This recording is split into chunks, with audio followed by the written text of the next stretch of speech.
تقریر سننے والے لوگ،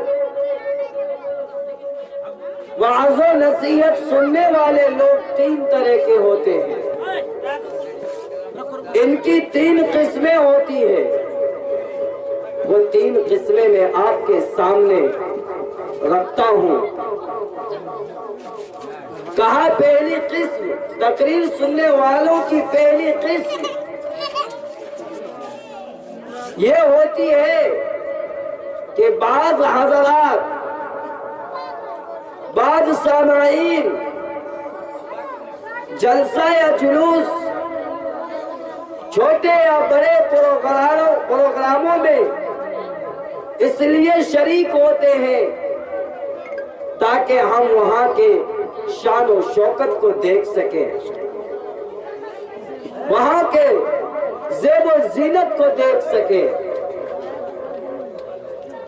اور وہاں سے آ کر وہاں کی شان و شوکت اور زیب و زینت کی تعریف کر سکیں۔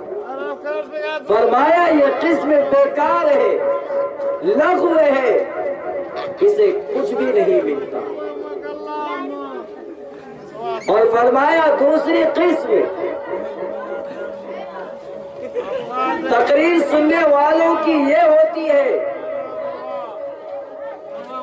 کہ بعض سامعین، بعض حضرات دینی پروگرام چھوٹے یا بڑے جلسوں میں اس لیے آتے ہیں کہ امام صاحب، مولوی صاحب، مقرر صاحب جو بات ہمیں بتا، ان کی اگر ہم تقریر سنیں گے تو ہمیں ثواب ملے گا۔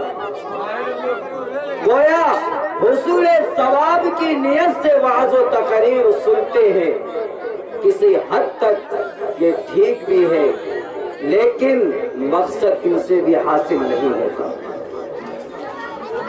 ثواب آپ کو مل جائے گا، لیکن جو اصل مقصود ہے، جو اصل مقصود ہے، اس سے آپ کو محرومی ہوگی۔ اور تیسری قسم بتایا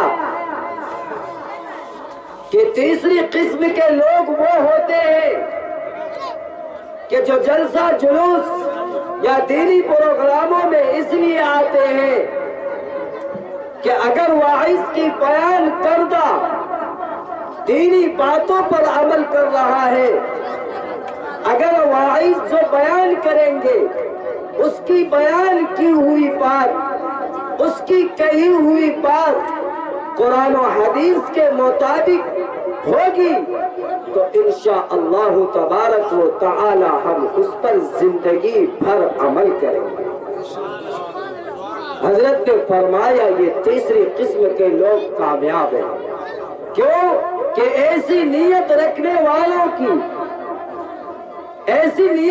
والوں کا مقصد بھی پورا ہو جاتا ہے اور ثواب بھی مل جاتا ہے۔